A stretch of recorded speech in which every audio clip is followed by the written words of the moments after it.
Du Kathi, jetzt muss ich dir dann schon mal was fragen. Was denn, Kumpfmüller? Ich mein, dein Arbeitsgewand, also das ist ja schon, also, ich mein, also nur wegen Sexismus und so. Du meinst, ob ich mir irgendwie ausgenutzt vorkomme? Ja, also ich meine, es ist halt schon so ein bisschen Dings. Oh mein Kumpfmüller. Frage, wie viel Trinkgeld hast denn du den Monat gekriegt? Ja, schon. Mein Dosel ist fast voll. Meins auch. Aber merkst du was? Da klimpert nix.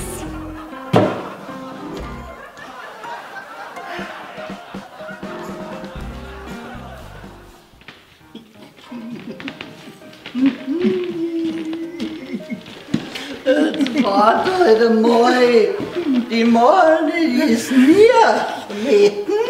Geh weiter, das wirst du schon sehen. Ich mag dich schon.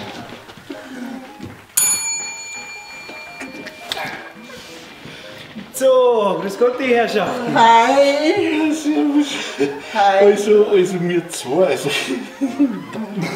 wir taten gerne ein Zimmer nehmen, so für 1 bis 2 Stunden.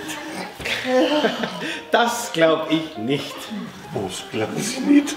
Erstens mal, dass Sie bei uns ein Zimmer nehmen. Wir sind ja da schließlich kein Stundenhotel. Und zweitens glaube ich nicht, dass Sie auch nur 1 Stunde durchhalten. Okay.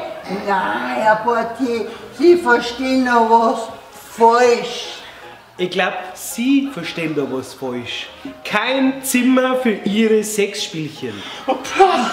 Sexspielchen.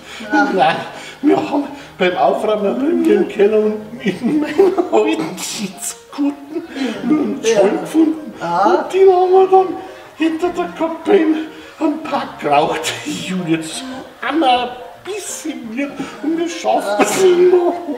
Okay. Und jetzt hätten wir gerne ein Zimmer zum Ausräumen. Ja, wenn das so ist. Die Nummer 9, Zimmer Almenrausch. Almenrausch.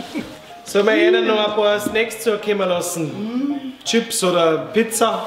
Ui, eine Pizza war geil. Grossi. Ja.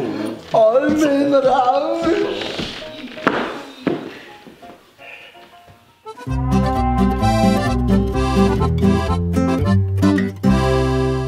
Und da kommt gleich der Luigi mit der Pizza. Nach oben und bringt Ihnen die Pizza in das Zimmer. Was hast du gesagt? Ja, bitte.